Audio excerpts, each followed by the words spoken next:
আমাদের রব কে? আল্লাহই তো আমাদের রব। তাহলে আমরা সকলেই স্বীকার করি কথা, আমাদের রব আল্লাহ তাআলা।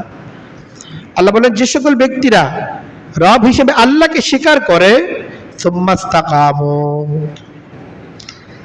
এরপর এই স্বীকারোক্তির উপর অটল থাকে, এবং এই স্বীকারোক্তির যে কিছু দাবি আছে সেই দাবিগুলোর উপর সে অটল থাকে, আল্লাহ বলেন তাতানাজ্জালু আলাইহিমুল মালাইকা, ওদের যখন মৃত্যুর সময় ঘনিয়ে আসে আল্লাহ তাআলার পক্ষ থেকে একদল রহমতের ফেরেশতা তাদের নিকট অবতরণ করে।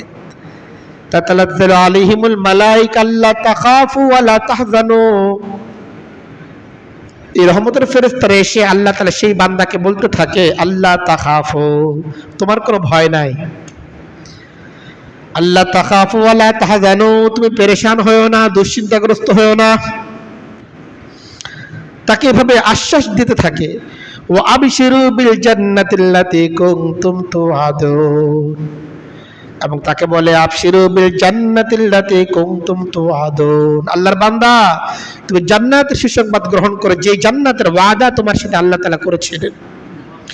এই জান্নাতের জন্যই তো তুমি দুনিয়ার জীবনের যত স্বাদ আহ্লাদ সব কিছু বিসর্জন দিছো, আল্লাহর দ্বীনের উপর তুমি অটল থাকতেছো, জান্নাতের আশাতেই তো থাকছো।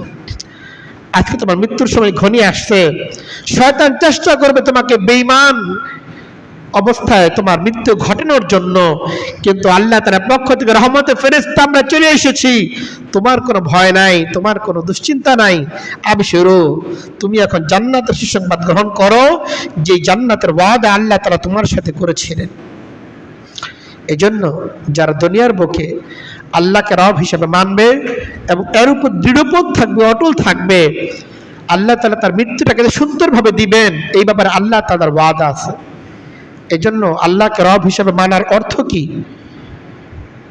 এবং এর উপর দৃঢ়পদ থাকার অর্থ কি সেটা আমাদের জানতে হবে, এবং সে অনুসারে নিজের জীবনকে গঠন করতে হবে। তাহলে আমাদের অপমৃত্যু বা খারাপ মৃত্যু এমন কোনো আশঙ্কা আমাদের থাকবে না, আমাদের মৃত্যুটা ইনশাআল্লাহ সুন্দর হবে। আল্লাহ তাআলার পক্ষ থেকে আমাদের জন্য ইনশাআল্লাহ জান্নাতের হাতছানি থাকবে ওই মৃত্যুর মাঝে।